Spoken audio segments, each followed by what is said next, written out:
So Arnie, why don't you go ahead and read your message and then I'll go ahead and take over. Okay. This is a call to order here at 4:30. And as part of the call to order, there's a statement that we will be reading for each one of these meetings that are held electronically. Due to the COVID-19 pandemic, the city of Lexington is taking actions to minimize attendance at public meetings. An ordinance was approved by City Council on April 2nd, 2020, in accordance with Virginia Code Section 15.2-1413, allowing any meeting which requires the physical presence of members of a public entity such as the ARB may be held through real-time electronic means with a quorum physically present in one location. A notice of this meeting was posted to the city website, and the meeting packet was also available on the city website. This meeting will be broadcast through the city's Facebook page and then uploaded to the city's YouTube channel afterwards. We ask that each speaker identify themselves when speaking and that all votes will be done by a roll call and recorded in the minutes. All members of the ARB who leave the meeting or arrive must verbally note their attendance. Are there any questions from the ARB about how we will hold this meeting? No. No. Okay, I'm going to go ahead and take attendance. Chair LeBlanc, Here. Vice Chair Bartenstein, Here. Board Member Bolland, Here. Board Member Goyette, Here. Board Member Alexander, Here. and Elizabeth, I know that we have you here as our alternate, and a quorum does exist for this meeting. So, Madam Chair, if you can proceed. Yes, great. Okay, welcome everybody, and thank you for being here in this fashion. We need to approve the agenda. Is there a motion to do so? So moved. Do I have that was from Julie. Do I have Goyette, yes, sorry. Second, Arthur. Okay, great, thank you. And then are there any corrections or questions or corrections for the minutes before we move to approve the minutes? Okay, hearing none, do I have a motion for approval of the minutes? Motion may be approved. Arthur. Second, Julie. Okay. All in favor, and we'll go, as you go through, please state your name. I, Spond. I, Goyette. Hi, Alexander. Hi, Arthur. I, Robin. And I realize next time I'll call on people because that'll make it a little faster. So the minutes from the last meeting have now been approved. Okay, so we'll begin with our first item on the agenda, which is just 1 second. I'm having, give me 1 second because I've got different. All right, it's COA 2020-05 about the signage, the stop-in signage. And do we have that applicant present? I do not believe that Tabitha Galding is attending with us today. Okay. All right, then Arnie, would you go ahead and give us your sort of rundown of this case? My department was contacted in July of last year about potential signage for the stop-in location, in particular for the Exxon and the gas portion of that property. And I've made them aware that any signs needed reviewed and approved by the Architectural Review Board. Noticed sometime in November that signs were just the sign that's being requested today, but additional other signage. That was eventually removed. And the only item that you have for review is the freestanding sign in your staff report. So there's one freestanding sign. It does meet the size requirements and type requirements from the zoning district, but it is an internally illuminated sign, which is not allowed in the historic district. The applicant did take some pains, and you'll see that in their application. I'm sorry, I did forget to page number the PDF. So not all of the pages are numbered, but you will see that photographs were submitted by the applicant showing the internal guts of this sign were removed so that it cannot be used as an internally illuminated sign. However, it still is a type of sign and a material that has not been typically approved in our historic district.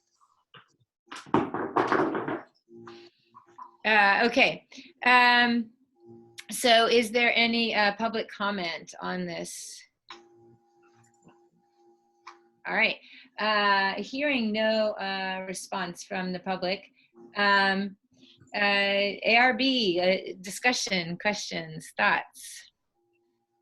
It might be easy if you raise your hand, or Caroline, if you you'll just have to speak up, but then I can call on you and make it a little bit easier, I guess. But thoughts about this particular sign? Caroline. I am plugging in. I'm a little confused. How are we? This is a request to approve after the fact. So I guess I'm not quite sure how far can we go. I guess the ultimate would be like removal. I mean, is that something that is Yes. possible? We can do Okay. that. We can say this sign didn't get approved. We don't approve it, and therefore the sign would have to be removed. Or we Okay. could decide we want the sign, or we could ask for modifications to the sign. And I noticed someone new has joined us. Is that Tabitha by any chance? I can't hear you. I'm sorry. That's Diane for a later item. Okay. All right. Okay. All right. So other thoughts? Go ahead, Stevie.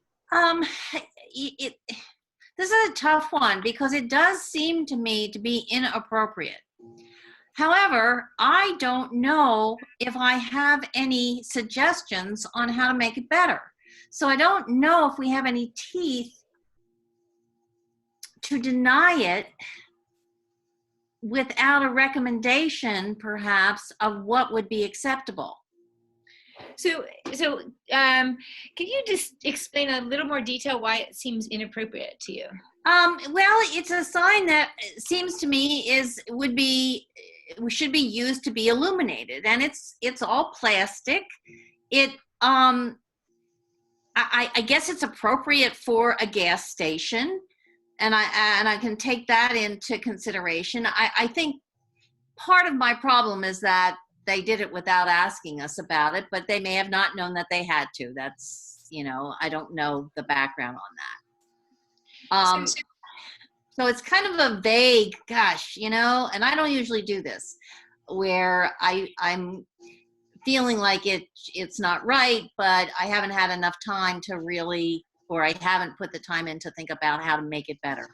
That's just where I'm coming from right now. So it seems to me there are a couple different pieces here. One, maybe, and I don't think we have anything we can do to penalize someone for not having come to us. So maybe we sort of put that piece aside, although certainly that can lead to extra cost for applicants who might put up a sign and spend money for that, and then the sign isn't approved, right? Right. That could be a sort of effect of that behavior. So that's one piece that we don't maybe need to worry about. So the fact that it's already there, I think, is actually not our problem. And businesses without signs normally come to us and say, we want to put up a sign, or we have a business that has a sign that's coming to us that wants to change that sign. Right. And normally we don't, if a business doesn't have a sign, we don't go to the business and say, here's some thoughts on a sign. That's also not within our purview. Right. So I don't think we need to worry about, if we don't approve this sign, I don't think we need to ask what comes in its place. That's actually not something we need to worry about.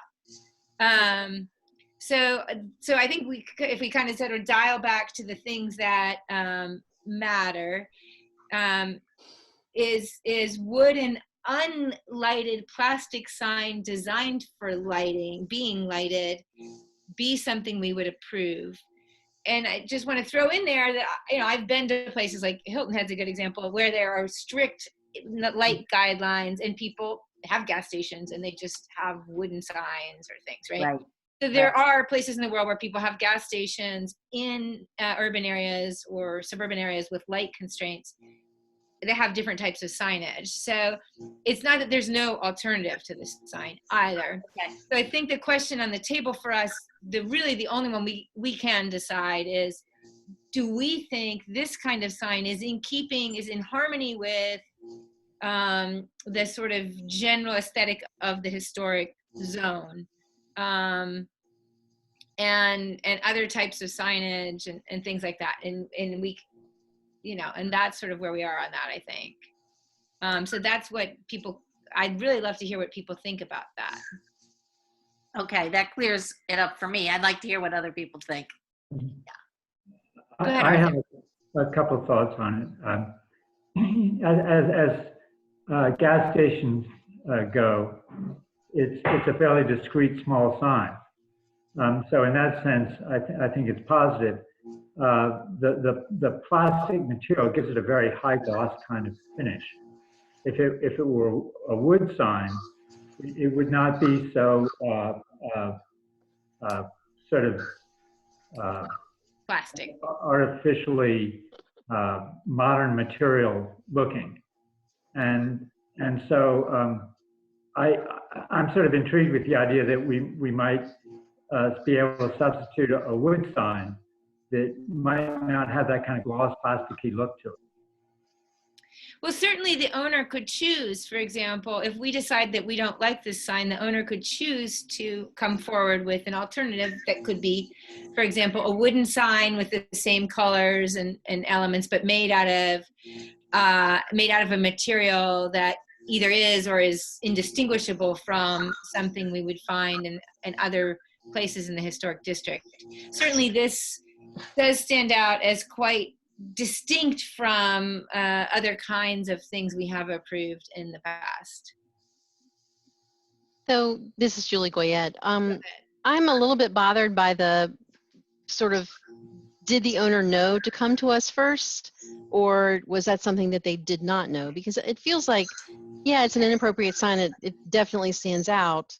But is it right to penalize the owner for something they did not know? And now the sign's installed and they've removed the lighting.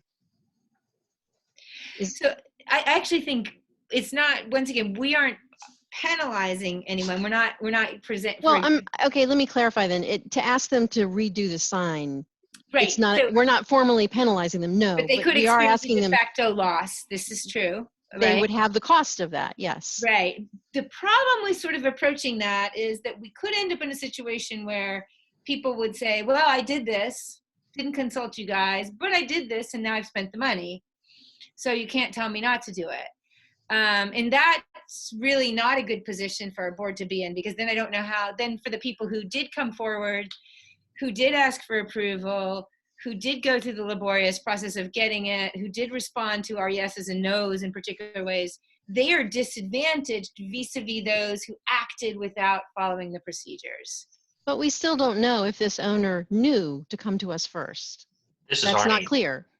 Sorry, this is Arnie. They did know. They did know, yes, they did. They contacted the sign company, Total Image Solutions, contacted me on July 10th, 2019.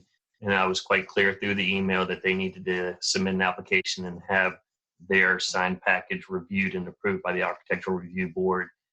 They did not do that, and the signs were installed sometime, I believe, in early November. So I think I misunderstood you at the beginning, that maybe there was some miscommunication or something and the owner didn't realize that.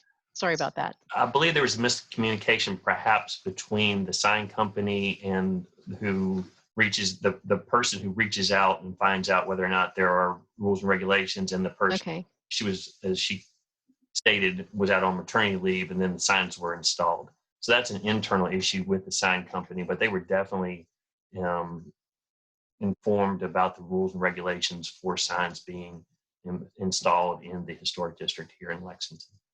Thanks, Arnie. And if this is Caroline, I lived across the street from that sign for 2 years, and it was broken for the whole entire 2 years. And it was in a wood frame. Prior, I think it was larger, sat on the ground more so than this being raised up. And it had a wood frame. It was sort of a V shape. It had one side went one way, one side went the other. So I think there was some understanding of some criteria. I would vote to have them resubmit and possibly make it out of a painted metal or wood.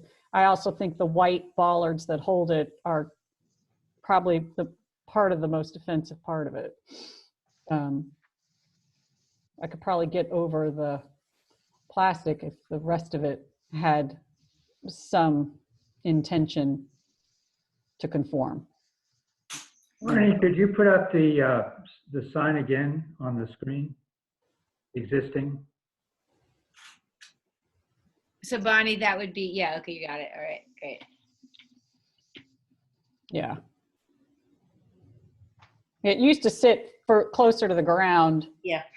And this is smaller, actually. I think the sign part is smaller than probably what was there, which was a mess. But the numbers are smaller and such. But yeah, the white stanchions that hold it. I might also note that you can see in that picture that it's in front of the period sign, and the period sign is sort of more of an example of a local business trying to have a sign in conformity that stands out, that actually is in front of a former grocery gas station, Right. that stands out, but is in conformity with sort of other, so in terms of materials and things like that. To have what seems to be a broken, what will be in effect a kind of broken lighted plastic sign that no longer lights up. There are the enforcement questions that Arnie raises, but there's also just the question, I think, of like what we're saying yes to at that point. I have to admit that I'm inclined to say this is not okay, and we would like you to bring something that's more in keeping with the general aesthetic of signage around here. Stevie here. Yes, and I think I'm feeling that if this came to us before it was put up, that I would have said no. Again, I hate to see any business owner have to incur more money for something, but I do feel like if I think about this, I would probably ask them to resubmit had I seen it before. Are we at a place where someone would make a motion? I'll make a motion. This is Okay. Caroline. I'll make a motion that we would, I don't know if we can say decline, but we would like to go back to the owners and have them resubmit with an option of how this sign either could be converted to conform to the standards or how they would propose an alternative. So I think in that case, I wonder if you might want to just say we just don't approve this sign. Okay. Then I make a motion to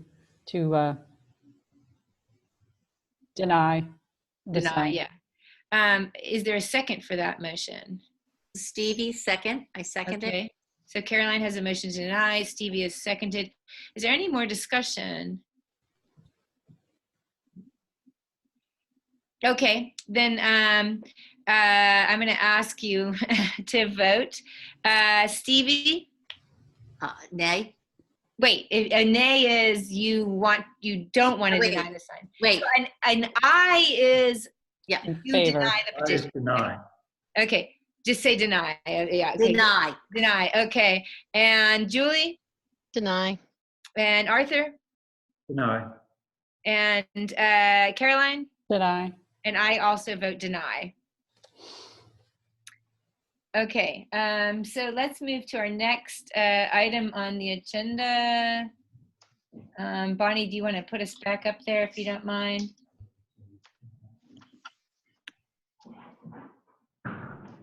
Thank you. Okay, so this is COA 2020-07, an application by Diana Madsen Schofield for a certificate of appropriateness to approve the installation of 2 signs at 205 North Main Street. We've jumped ahead just a bit. We have to go back to B for Tim Hickman. Oh, okay. Sorry. When it flipped past me, I'm sorry. Okay, so we'll hold off on that one. We're coming to that one. So this is COA 2020-06, an application by Tim Hickman for a certificate of appropriateness to approve the installation of new entry doors at 123 South Randolph Street. Arnie, would you like to go ahead and present that for us? And do we have Tim Hickman here? Yes, I'm here. Okay, hi, welcome. Thank you. Go ahead, Arnie, if you would give us the staff report. This is for an exterior improvement, which is switching out the front door. New front door, which will be a 36-inch by 80-inch Therma-Tru steel door with 2 lower panels and 1 upper light. It will be painted the denim color by Sherwin-Williams. That probably didn't come through so well, but if you look over on the application that was submitted, you will see a picture that Tim kindly provided of the existing door, and also a portion of a cut sheet, I presume, of what the new door would look like, and also in the blue color that must be close to the denim. So it's really just switching out the front door for a new front door that's more efficient and painting it a blue denim color. Okay, Tim, would you want to say anything else about this? This is a new doctor's office. This building is obviously 100 years old or so. It started off as a garage, and then it was a bar, Estelle's Bar and Grill, and then it was a doctor's office, and most recently it was a brewery from Blue Lab. And the door is aged and in need of replacement, and so we chose what we thought was a door that would conform with the architecture in the area. It's a craftsman style door. And, we'd like to replace it for several reasons. The age of the door, and we'd like to have tempered glass, obviously for code, and ADA more than anything, the handicapped, and just more energy efficient door. But we chose this door in particular to try to meet with the existing building. Okay, thank you. Are there questions for Tim from anyone on the ARB at the moment? And this is Caroline. Can you confirm that it's only the one door that you would replace? Because there appears to be one that is similar on the same first floor over by the balcony. Yeah, that's an apartment door. There are 2 apartments upstairs in this building, but we are only asking for the main entry door to the first level. So would that other door be painted a similar color? It certainly could be. Because then all you'd have 4 colors on the front of this building. Okay. And is there any other questions before we move to make sure there's, okay. Is there public comment? I need to make sure I ask for that. No. Okay. So, all right. So returning back to this, ARB members, more questions or more concerns, discussion? I will admit, so I was out there this morning and looking at it, going back and forth. I like the proposed door better than what's there for certain. The color seems good, and it seems like it'd be really nice with the building, much better than the color that's there. But then I was like, this other door, then it seems kind of patchwork. Mm-hmm. And is it possible for you all to at the least paint the other door? Yes, we'll paint the other door to match, no problem. Others' thoughts or? This is Caroline. I think that's an important piece. So for continuity, if that other door is not going to be replaced. I agree. This is Stevie. I agree.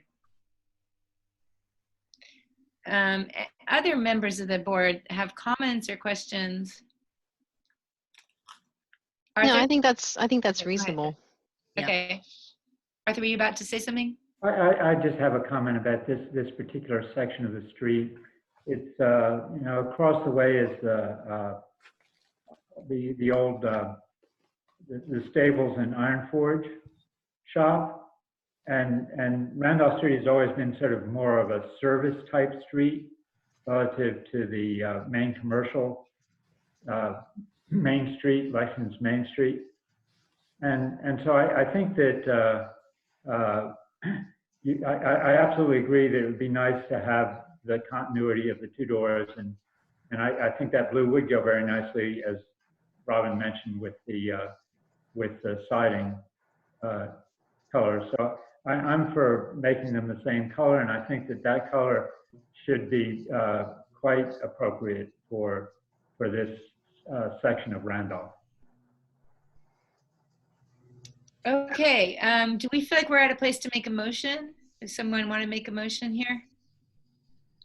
I move we approve the door as submitted with the condition that the adjoining door be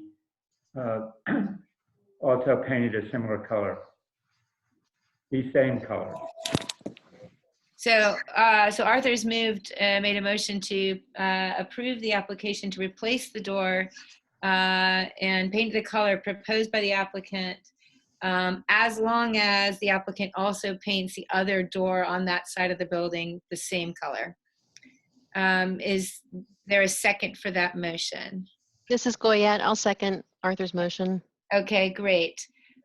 Is there any more discussion of this motion? One question I'd like to, actually put to the Mr. Hickman is whether that would create a problem for his building, because it would create some confusion, which is the entrance to the dentist's office. There is a on the building now of the trim being white, and that being sort of a opposing color. The windows have a white trim, and then the door that I see to the right on the building, is that a window and not a door? Because I presume the door on the left corner that's a door, not a window. Am I wrong?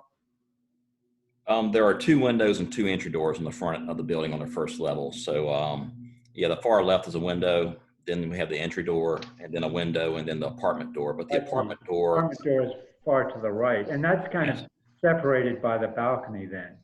Yeah, the balcony actually the steps point towards the library. So it's kind of off on its own little corridor there, but we can certainly paint it the same color, no problems there. Yeah, okay. I then I don't see that confusion. Other comments, questions that are not canine? Okay. Hearing none, I'll call for the vote. And I'll start with Goyette. Yes. Okay. Alexander? Yes. Bond? Yes. Arthur? Yes. Yes. Myself, Robin LeBlanc? Yes. Okay. So thank you very much, Mr. Hickman, for being willing to make that small adjustment. And we really appreciate you being with us today so we could talk through it. No problem. Thank you for your time. Thank you. Okay. So now I'm on to, okay. C, COA 2020-07, an application by Diana Madsen Schofield for a certificate of appropriateness to approve the installation of two signs at 205 North Main Street. Arnie, would you like to go ahead and present that for us? Sure. There's a request by Diana for two signs, the being projecting sign and also the neon open sign. In the photograph that you see of the front of the building, that existing bracket will remain. The projecting sign will be replaced by a new one, and you already see the open sign there in the window. The projecting sign in particular will be a double-sided with a high-performance vinyl and laminate faces with black lettering on a yellow background. The size meets our requirements for zoning, and as I mentioned, the existing bracket will be used and the sign will not be illuminated. Diana did provide in her application a drawing of what the new sign will look like. And it says Rockbridge Music has a guitar, and it is yellow with background with black vinyl lettering. Okay, and is there any thing that you would like to say, Diana? That's you, right? Yes, that's me. I'd had the Main Street Lexington had a woman come through that was offering advice to the small businesses, and I had a meeting with her. And one of the things, because that's such a busy place for traffic, it's where the two-way converges to a one-way. And she thought it might be better, rather than having a rectangular sign that people don't really notice, that perhaps the shape of the sign would help. And so she had suggested maybe doing something like that could catch people's eye without them having to really read anything. So that was where I decided to change up the sign, and I had a woman from Bear Graphics in Clifton Forge design this. All right, and there's no public to comment, right? Okay, so board members, questions about the sign, comments? I really like it. Oh, good. I love the shape of it, like a pick. I think that's wonderful. Yeah, I love it. I think it's gorgeous. Yeah. Good. This is Caroline. I do like it very much as well. My only question is, will there be clearance above the awning to the sign? I know they appear in the picture to be very close, but that may not be reality. Yes, it's all been measured so that there is clearance. Okay. Okay, go ahead, Arthur. The image shows more of an orange color, and we're now talking about a bright yellow. Is that correct? What the designer told me is it's the same color that the VDOT uses to paint their yield signs. And so it's a little bit more yellow. That's more orange in the photograph there. It looks more orange than it will actually be. It's a little bit more of the yield signs that you see. That's the same color as that. Okay. Right. So one of my I love the sign too. I think the image of a pick is right on. I'm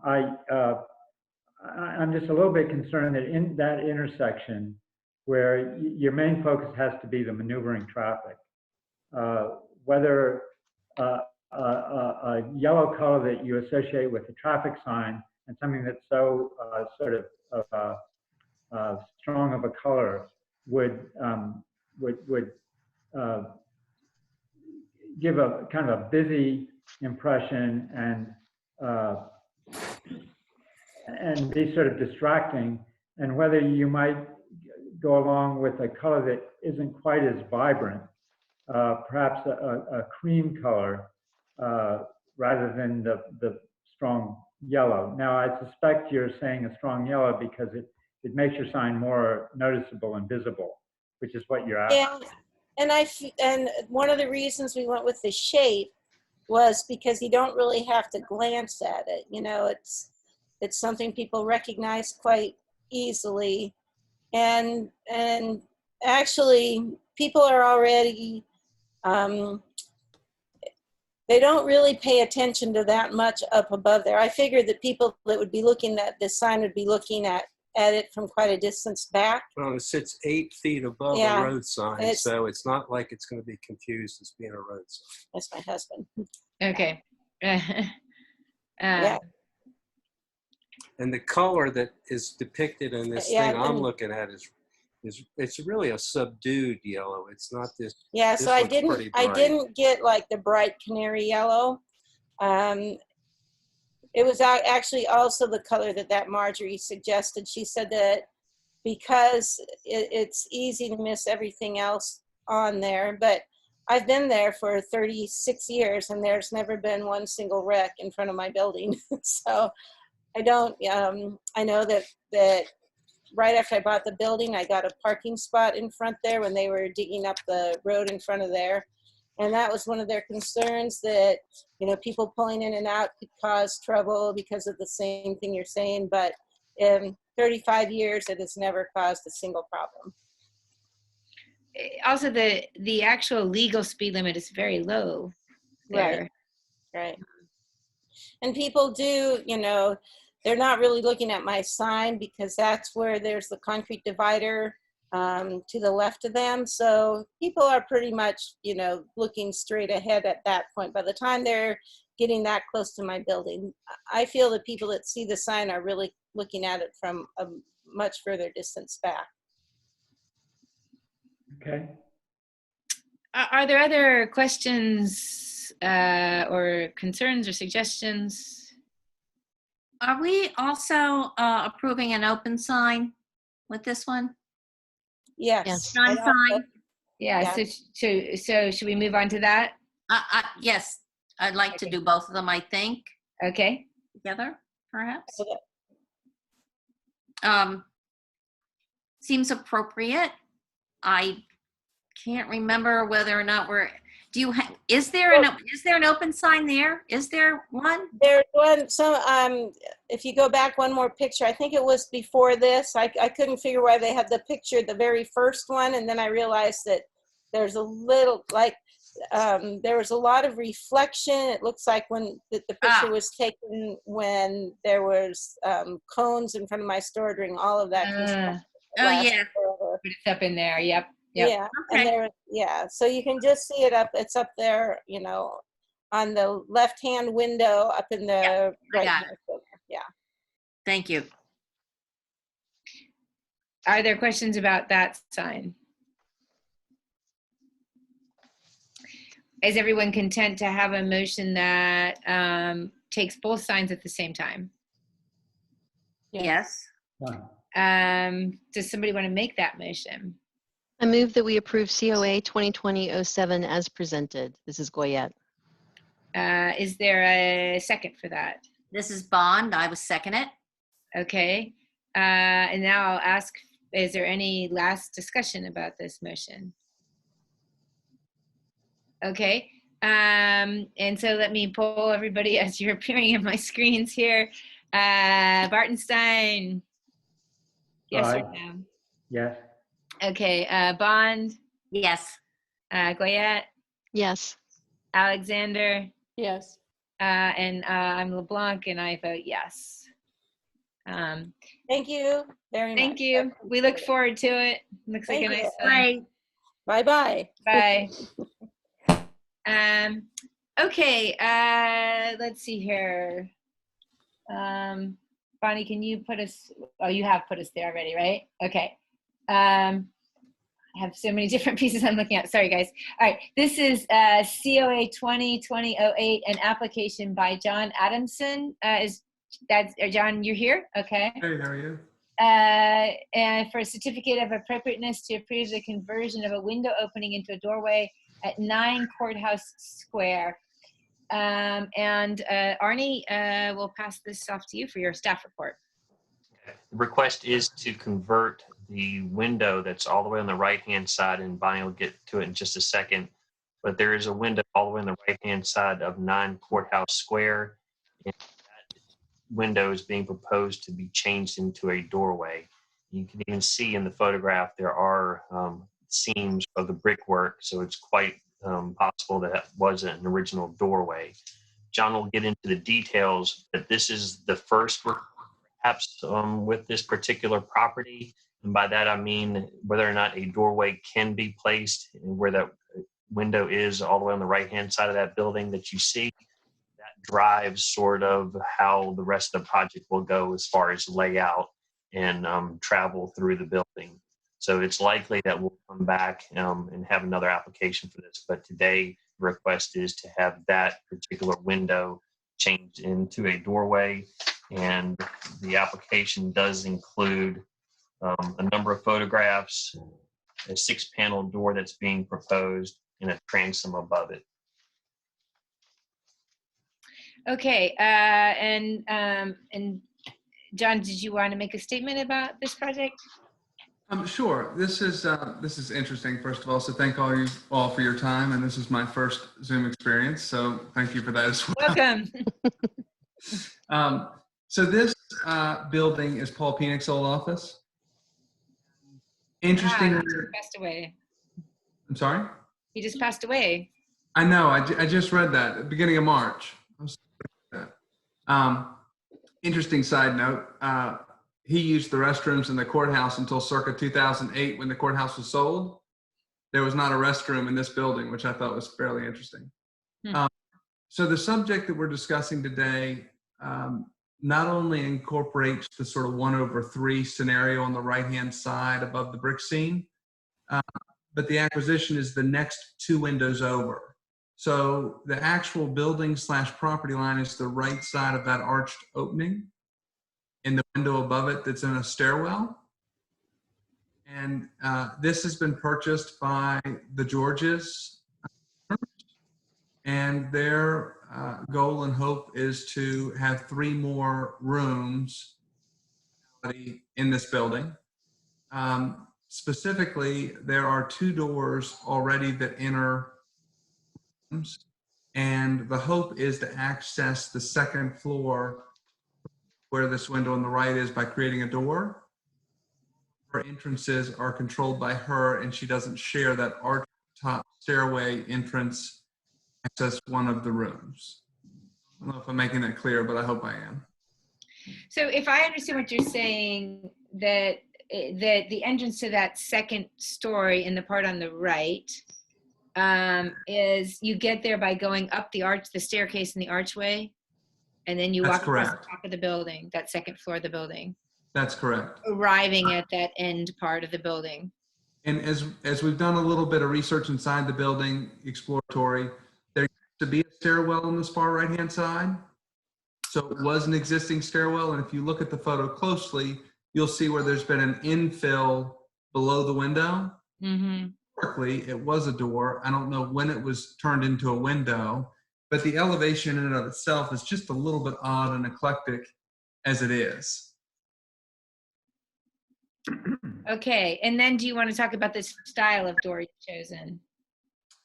So if you look, presently there are 4 openings in 3 different door styles.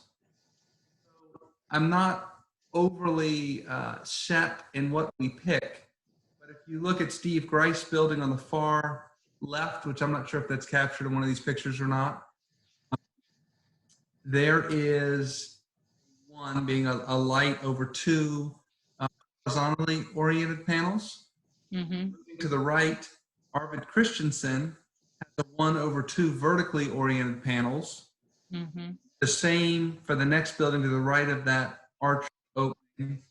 And then the subject has sort of a 2/2 with that sort of arched top.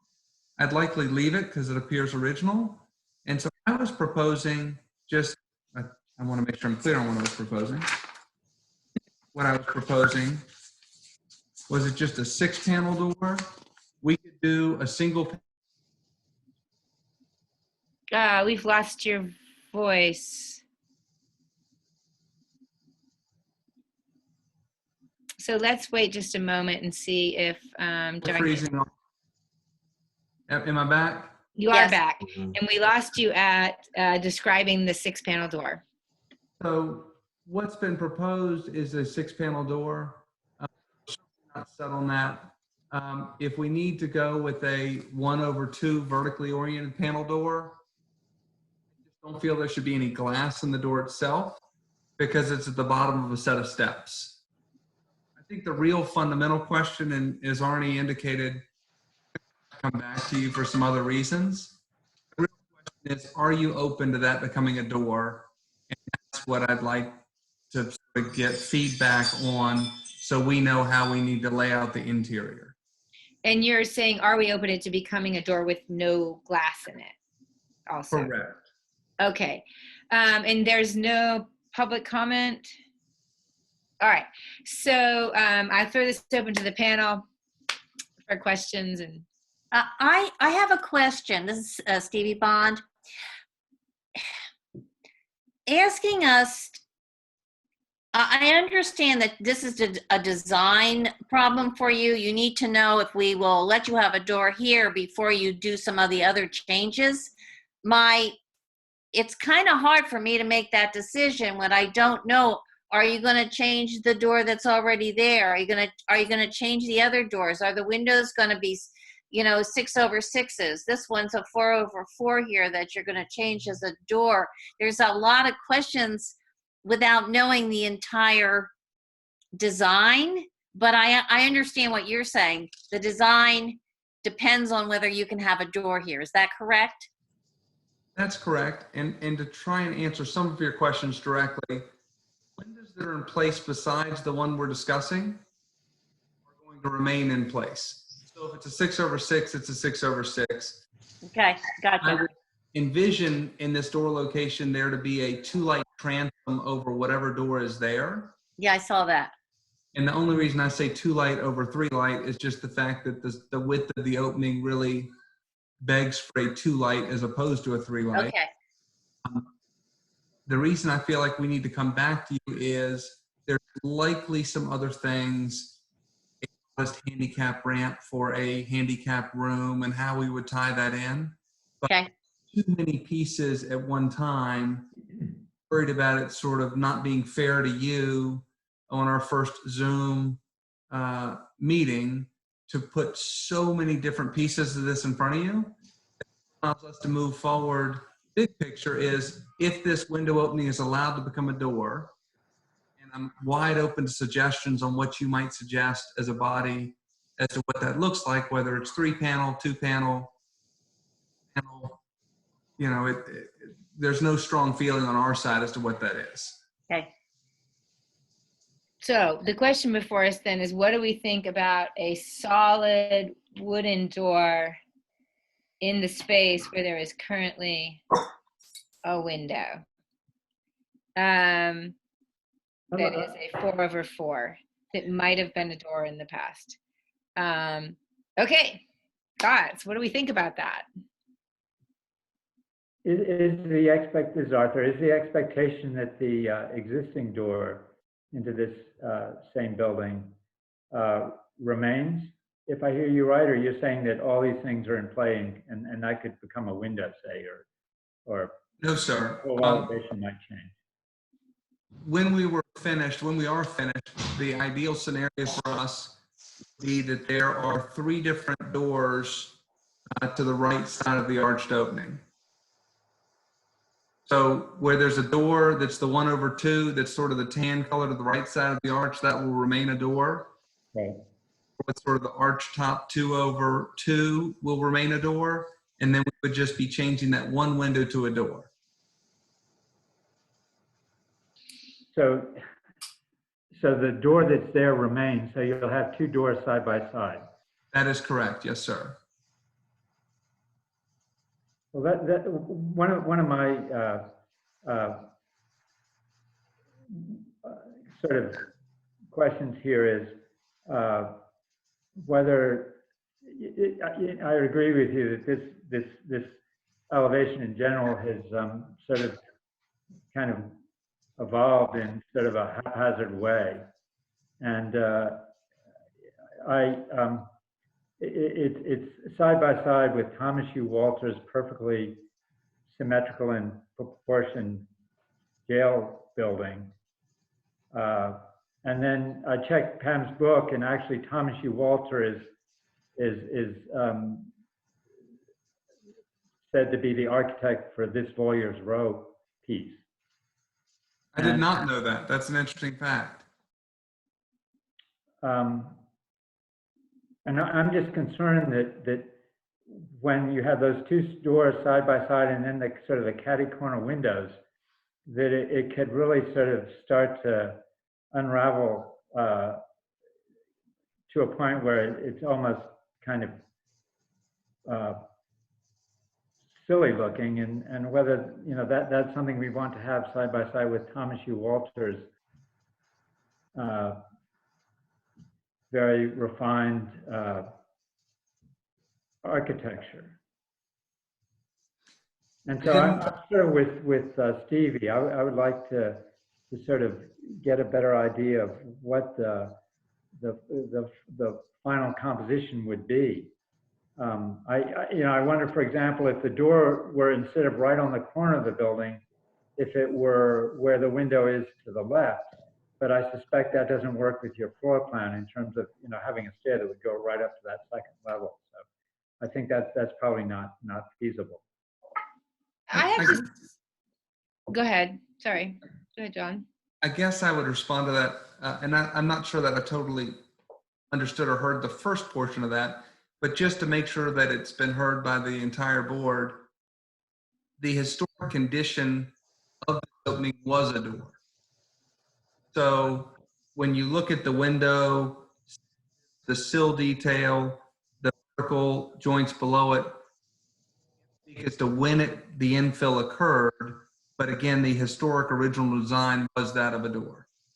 And was the current door historically a door? It appears to be, yes, sir.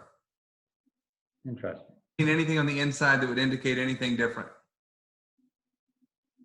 So I sort of want to say a couple of things. On a piece of vernacular architecture like this, we could have alterations in the relatively distant past that are themselves part of the history we are now trying to conserve.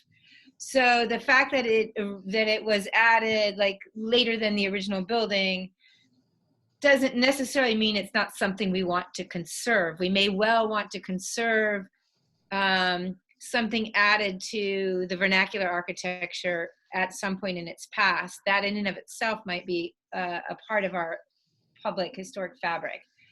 And along those lines, the thing that sort of hangs me up, a couple things hang me up right now. One is that although the building is full of sort of asymmetries, it kind of has a rhythm, and that it has window, door, window, door, window, door kind of going on. It gives you a sense of a sort of strange, uneven, but nonetheless existing symmetry. As a town and all the other doors all have big lights, which probably makes sense if you think about that they were probably installed with a historic concern about poor lighting in the interior. So if this is a series of like lawyers' row type places, they would have been places that prioritized windows and prioritized doors with windows precisely for lighting. To me, if we put a solid wooden door there, we add something that just doesn't echo with any of the pre-existing things in the name of a kind of return to a past that isn't actually returned to any past. And that produces there a big blind space, because on the second floor right there, we only have the one window. So if we just put a wooden door there, then we have made a blind place on that building that isn't in keeping with the opening quality. It's like a closing off of the kind of rhythm. It's true, it's more like an old time song than a symphony, but the kind of rhythm that this building has. So for me, it's actually, and I spent a lot of time this morning, like looking around, I have to say I have very, very strong resistance to putting a wooden door there, blinding that part of the building, and sort of with a thing of like, in the past it was different. For sure, this building demonstrates that it had many different pasts, but that's not necessarily a reason that frees us to undo some of the marks of those different pasts. That's sort of where I am right now. And that's where maybe with Stevie, I would feel different if I saw something bigger that was more, kind of gave me a better view of what that elevation would be like, but. This is Caroline. I wholeheartedly agree with you, Robin. I think I have I don't like two doors next to each other. I think that's challenging. I think if the proposal was to add that door and to put the other one back to a 6/6 window, I might have a different feeling. But in general, I also feel that we need to see the building as a whole and how all changes if this truly is to be 3 units, then I would assume there would be some continuity in color and door shape, as well as the windows and things, so that there would be some statement aspect that it is separate or integrated as part of a the George's piece, you know, so I do think we need to see a full building elevation to understand the true impact. But I think I understand the challenges of the building, but where that is right on that corner, I think it's, if it was further in, it may be a different story, but those two right next to each other, I think are going to really stand out as odd. And yes, I believe these changes were probably done more than 50 years ago. Good, bad, or indifferent, it is sort of what we have to work with, and I think there is continuity to it. I'm hearing, I think the same thing, but sort of two different maybe versions of the same thing. Does it impact your decision at all, glass being in the door versus glass not being in the door? Since that Ms. Alexander, I understood you to say that two doors next to each other was problematic, and I understand that. I think it's problematic, and I also think if they don't have any visual continuity. So I would have to think, though, that if you were going to replace one door, I would think you'd want all three to be in kind on some level. So I'm a little, I understand it's a stairwell, but so is that, I'd rather have the glass there and then talk about a film or something else that might block the view, as opposed to not having the glass and having it be so visually different.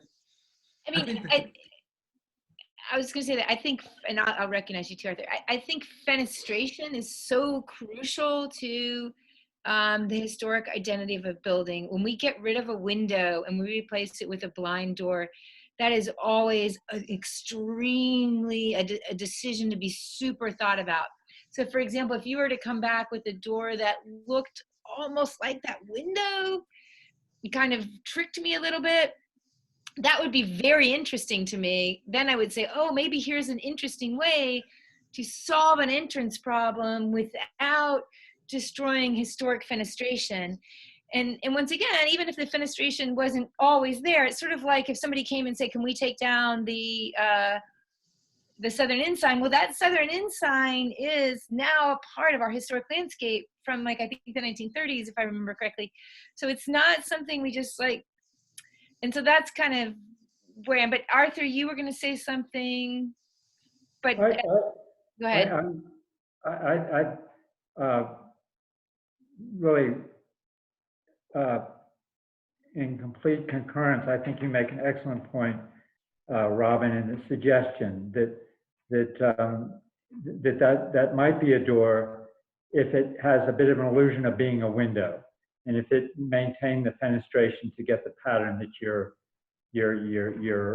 bringing up. I think, you know, no matter what we do here, we're going to have a bit of a offbeat kind of thing that looks like it's a bit of a patchwork that's evolved over time. But I certainly agree that a solid door would, with you and Carolyn, that a solid door there would throw off the character of the general architecture, and so I would like to it would be great to see the whole picture, and just I think you're onto something when you say that could be a door that has fenestration versus a solid door. Stevie here. I agree with everything you guys are saying, and yeah, I would not like to see a solid door there. It's too bad we can't have a door that looks like the door that's already there. That would be kind of cool. That would give you the illusion that maybe someone thought about it, but I think a solid door is wrong there. And I think that's why I was wondering, like, what's going to happen with the rest of it. But if you're asking us to make a decision on this door, I would say no to this door, not necessarily no to a door. Julie, did you want to express an opinion here? I don't feel like my opinion is any different from what everybody else has already expressed. It's really hard, like Stevie said at the beginning, to look at this just at the door. it's kind of, it helps to know what the whole project is, even if there's a lot of parts. I mean, we've had projects that we've had to really like pare down into pieces and vote on them. So we can handle it if you want to show us the whole picture. I think part of that was the owner trying to get her head around exactly how to tie this building into the branding of the Georges, a way that would be acceptable and reasonable to you all. Because we have a common roof line as an example, and near as I can tell just from a construction standpoint, but without knowing the history, it appears that Phoenix Building might have been the oldest piece of this. Steve Grice Building was built, and then the infill sort of put in the middle is the way that it sort of appears to me, but with no history to support that. Somebody said something that was interesting to me, and that was that there may be merit in considering changing the two existing doors, the third door, which is the subject of today's conversation. Is that something that be entertained, or is that something that resist? So I'll jump in on that, and on this I may be not speaking for the whole panel, so just speaking for myself. One of the things that everybody's been mentioning about this building is it is vernacular architecture, right? So it is not a grand piece full of symmetries. It bears the marks of people who were doing work here, stuffing stuff into the space they had to meet exigencies of the labor at the time. That is, from my perspective, that unevenness is part of its story. That is part of what makes it historic. Part of what, so it's not just the architecture that is grand that's historic, right? Vernacular architecture also has a historic claim. If, for example, the approach were to say, well, we're going to paint all these entrances the same color, to paint the trim the same, to let people know, in fact, what used to be separate offices are now part of a similar George's, outpost or annex or what have you. That would be something I would think is fine. But to go and like sort of pull out all the different doors and make them all the same, I also find problematic, because it's working against the character of what this building is. And so that's the challenge I guess I face there, personally. Well, I think that it's likely that the building that is to the left, defined by the two chimneys, that might have been a very sort of a coherent design by Thomas U. Walter. And I think you're right that the attachment to the right is something that is vernacular, that was, and I agree with you that the vernacular too is something that has historic character, that has interest as being something that isn't as polished as what Thomas U. Walter building would have been. So I agree with your point. I think it's a good point that we don't want to try to make it all conform to one door type. I think the richness in it is the variety, and I think it's interesting to see the building that the section that's defined by the two chimneys, that could be sort of one coherent piece, and then this I think has its own sense of a composition, a building composition. I would just like to thank all of you for your time. That while I'm not expecting you all to help design, I think your suggestions and thoughtful input are going to help us get to a better end result and shorten the path here a little bit. So I hope it didn't seem insincere is the wrong word, but ill-prepared to come without sort of a firm final vision that we were sort of set in. And I think we came to you sort of where we feel like we are. we've got an interesting canvas and we're trying to figure out how to flesh it out in a way that complements Lexington in downtown, at the same time the George's brand, and sort of tie all these pieces together. And it's interesting to me, as you say, to have this vernacular piece of architecture sort of, and I assume you all know, but I'm very closely tied to the old jail, which is a building, as well as the courthouse, which is not, but and both those are very formal structures. So I might indulge and just ask one more question.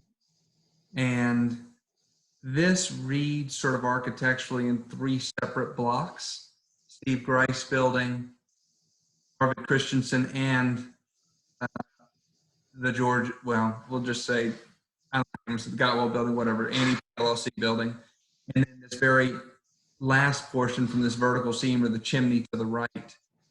And I've been struggling with, is there a way to define or differentiate? Because I wanted to, as an example, take the windows to a white trim, which is a separate question later. So if I'm indulging someone, please stop me quickly and we'll come to you more formally. But would there be any openness to trying to create any sort of vertical line element separation on the right side of that arch stairway in the middle of the building? So the goal would be to try and get this to read as 3 separate fronts.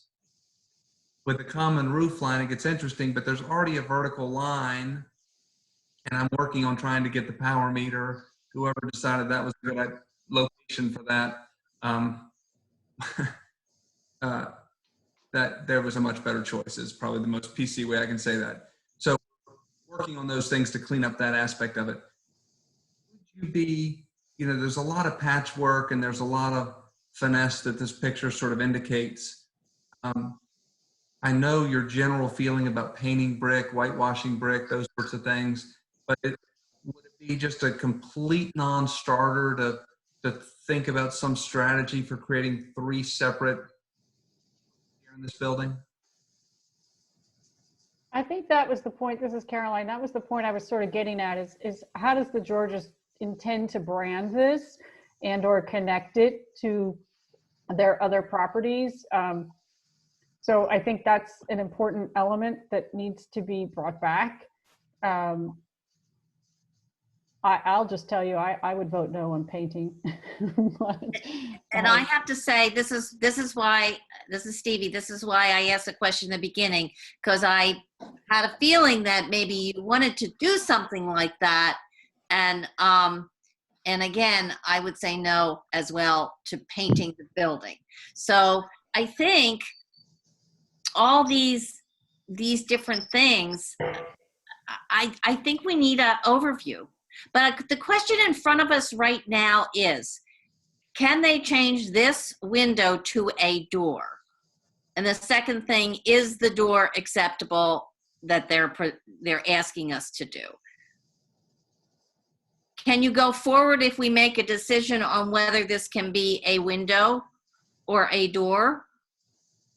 It would be incredibly helpful to me if you say that you as a group were open to it becoming a door pending the material type aesthetic glass of the door.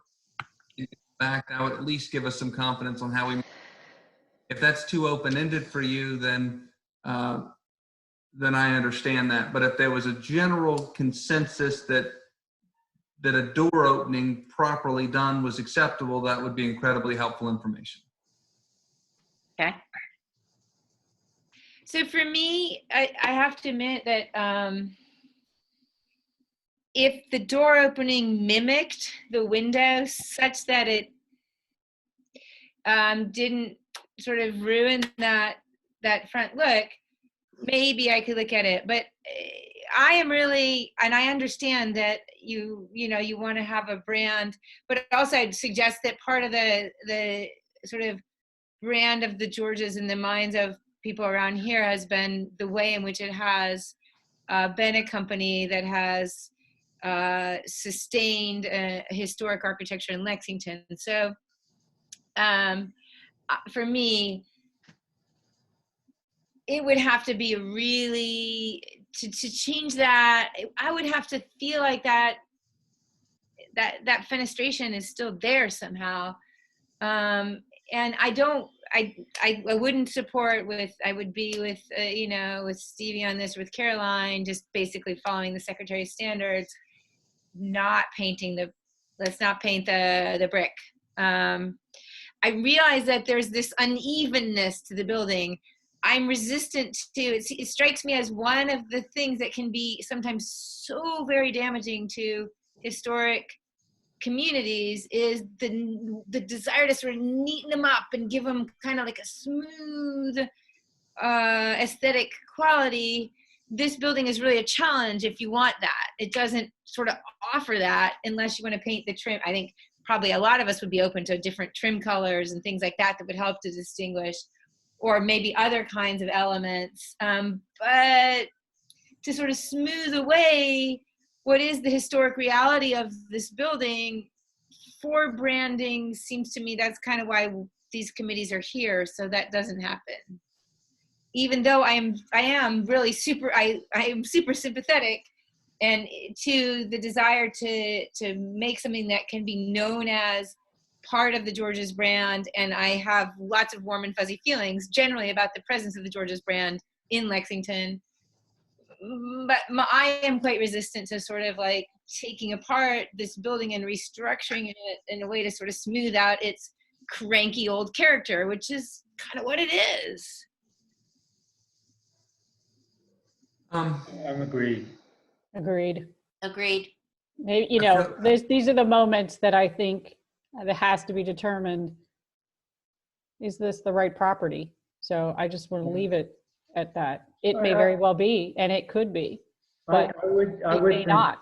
So I would think that the Georges would have the imagination, appreciation of the qualities that we're describing to explore this further. And I think it's wonderful that the Georges are interested in investing in this project. I think it's what they've done in Lexington is fabulous, and what you've been doing, John, is fabulous. All your work has been a great positive for this town, and so I I'd only encourage you to stick with this and try to really bring out its best. And I think there's a really cool part of Lexington. That little courthouse square in the Lawyers Row is one of the neatest parts of the town. So there's real opportunity here, and I'd say let's stick at it and see if we can really come up with something that we're all happy with. I can't tell you how valuable your input and your time and your thoughts are, because I think that working together we sort of end up at a higher place. And I'm the last person that wants to bastardize something, so I appreciate it. Can I ask just one last final question, just for clarity? There's a general desire, just while we're doing work, the roof, and there's lots of areas that's really thin and sort of been skimmed and patched and whatever. I can't say as I've ever been in a situation where there wasn't any sort of reasonable line of demarcation of where to start and stop. Do you all run into any other projects in Lexington with similar common roof lines where a neighbor may or may not want to pay for their portion and your owner didn't want to go and re-roof the whole thing? And obviously I'm sort of seeing some smirking, but has anybody run into that? Because if not, our alternative is just to continue patching and continue just some bubble gum here. And but at the same time, that was one of the reasons that I was contemplating, is there a way to sort of create 3 different facades here as a way of sort of playing with some of these other ideas. But any thoughts or any suggestions on that? So go ahead, Stevie. I'm trying to think, and I think there is another building where the roof color, and I can't remember, but where the roof color is different because they had to replace part of it. Oh, it was a house. No, sorry guys. But so you're asking if you were to fix your part of the roof, could it be a different color? Could it be a different, material? It's less than ideal, but it's just, I can't expect Arvid Right. to want to invest. Right. And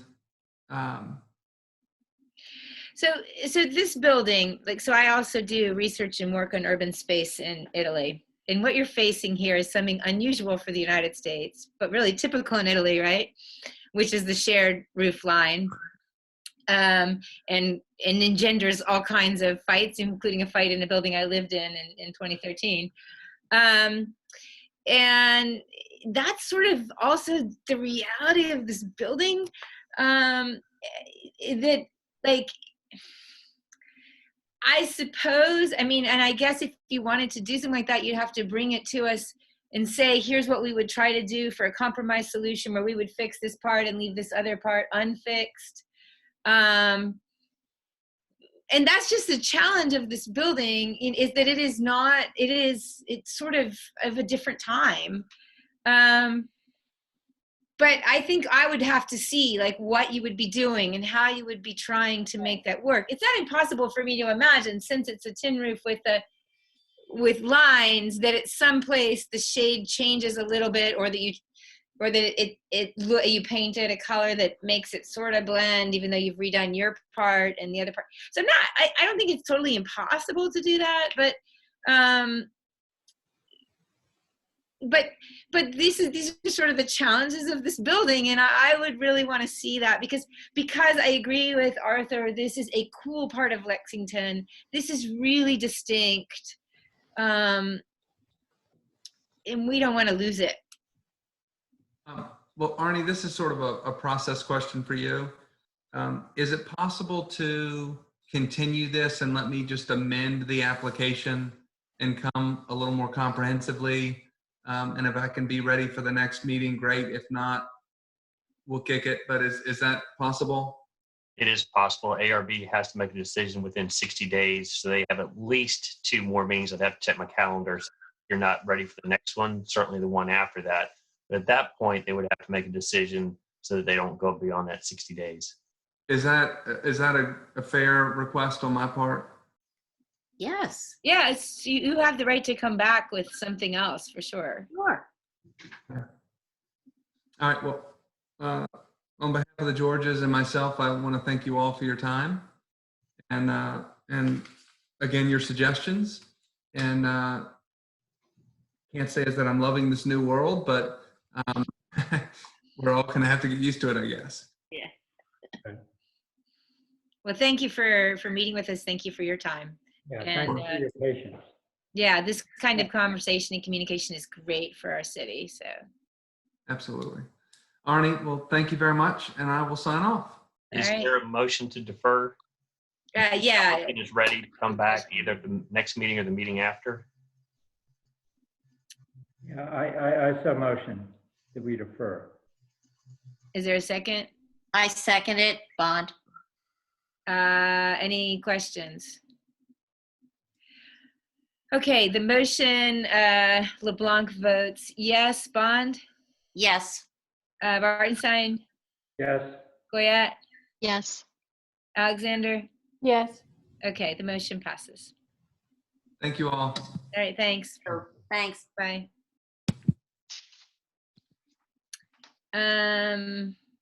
Okay. So now we have the board discussion and review of ARB ordinances, continued from the 3/5/20 meeting. I wasn't at that meeting, so I would sort of defer to the rest of you if there are things you want to take up. But before we get started, it is almost 6 o'clock. So I wonder if we would want to say, like, we would talk about this no later than 6 o'clock, because at that point we will have been in a meeting on Zoom for an hour and a half. and I've actually been on Zoom since 1:30 this afternoon. So I guess it's a question of how timely we feel we need to be with these kinds of discussions. Arnie has informed us that this is not a time pressure question. So I'm certainly tend to agree that it's something we could better do at a later meeting. All right. So if you're okay with that, then maybe I would move that we would put this off to a later meeting. And would I have a second on that? Second. All right. And just remove this piece of the agenda for tonight, just because we've had a lot of work to do. So voting again by roll call vote here. Goyette? Yes. Alexander? Yes. Bartenstein? Yes. Bond? Yes. LeBlanc? Yes. I was almost like, who's she? At this point, I really don't know. Do we have any other business? Guys, I think we did an awesome job, all things considered, on some really difficult discussions. So yeah, we're gonna get this one right. We'll get this right. Yeah, I really appreciate working with you all. Yeah. So yeah, good job running a Zoom or whatever it is. Go to meeting. Good job, Robin. Thank you, Arnie and Bonnie, for setting this up. yeah. thank you very Sure, much. we did it. All right. On that note, can I have a motion that we adjourn? So moved. Goyette. Second. Bond. Second. And all in favor? Aye. Aye. Aye. Okay. Arnie, we are adjourned. Okay. Thank y'all so much. Thank you. Have a good night, everyone.